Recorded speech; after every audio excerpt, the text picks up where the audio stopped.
بسم اللہ الرحمن الرحیم لا یؤمن احدکم حتی اکون احب الیہ من والدہ وولدہ والناس اجمعین، رواہ بخاری شریف۔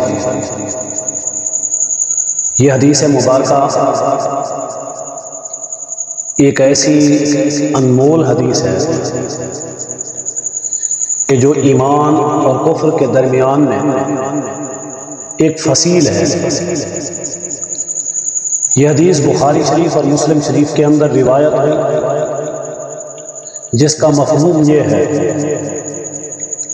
کہ تم میں سے کوئی شخص اس وقت تک مومن نہیں ہو سکتا جب تک کہ اس کی محبت میرے ساتھ، یعنی حضور علیہ الصلوۃ والسلام کے ساتھ، اپنے ماں باپ، اپنی اولاد اور تمام مخلوق سے بڑھ کر نہ ہو۔ یہ اس طرف ایک اشارہ ہے کہ یہ محبت ایسی ہو کہ جو سب سے بڑھ کر ہو۔ اگر کسی انسان کو محبت حضور علیہ الصلوۃ والسلام سے زیادہ اپنے ماں باپ سے ہے تو اس کا ایمان کامل نہیں، ناقص ہے۔ اگر محبت اپنی اولاد سے زیادہ ہے تو ایمان ناقص ہے۔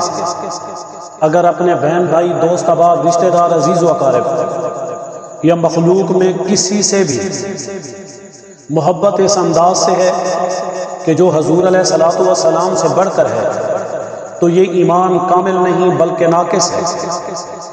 اس لیے حضور علیہ الصلوۃ والسلام کے بعد تمام انبیاء سے محبت، ان انبیاء کے بعد اہل بیت سے محبت، اصحاب رسول سے محبت، تابعین سے محبت، تبع تابعین سے، اسی طرح ائمہ دین سے، علماء امت سے، اولیاء اسلام سے، کیونکہ یہ لوگ وہ ہیں کہ جن کی وجہ سے ہمیں اسلام ملا، ہمیں قرآن ملا، ہمیں توحید ملی، ہمیں نبوت اور ختم نبوت ملی، جن کے ذریعے سے ہمیں دنیا اور آخرت کی تمام کامیابیاں ملی، جن کے وسیلے سے ہمیں دنیا اور آخرت کے تمام طور طریقے ملے۔ یہ ہمارے وہ محسن ہیں کہ جن کی وجہ سے آج ہم مسلمان ہیں۔